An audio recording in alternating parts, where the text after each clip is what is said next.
been a lot of hype and a lot of noise around Angel Reese name. But real quick, let's not get past behind how beautiful that footwork she's been putting a lot of work in on. And of course, I'm not talking to the people. If you stayed up late nights and on watching Unravel, putting the roses in the chat every night, I ain't talking to them because we watched her work out with Lisa Leslie. You seen this spin move that she was working on the entire winter. Now you get to see it in real time. And I think realistically, a lot of people, because you're not super familiar with the WNBA, you don't realize Angel Reese plays absolutely the hardest position in the entire league.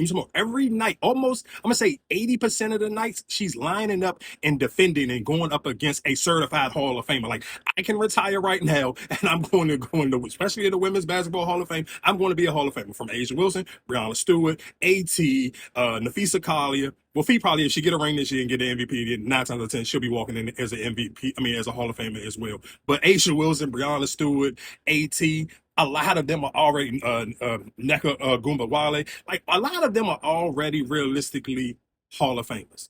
So you sitting here saying battling, you're watching a second year or last year when all the misses and highlights that people wanted to critique her on.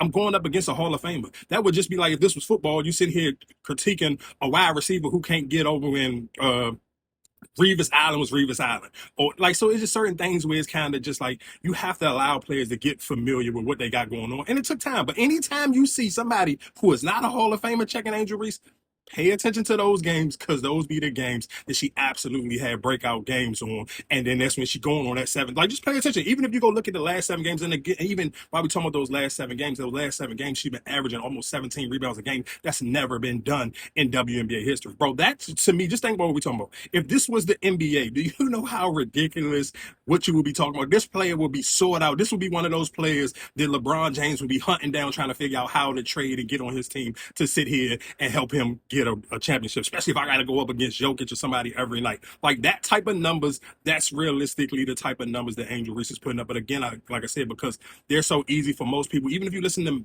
NBA players who talk about the WNBA and they not really familiar, they don't credit how hard that power forward position is. So the nights when she get a more friendlier matchup, bro, she gonna take advantage of them friendlier matchups every night.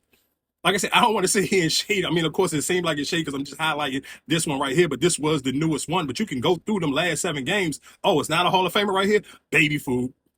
Oh, it's not a Hall of Famer right there. The lunch special. Like, she's literally serving it up her way, hibachi style, anytime she don't got to go up against a Hall of Famer. So I think sometimes we got to be realistically on what you're watching and educate yourself. Like, if you want to have a real opinion, you want to have friendly debates with people online, all I just sit here and say is take your time to actually watch the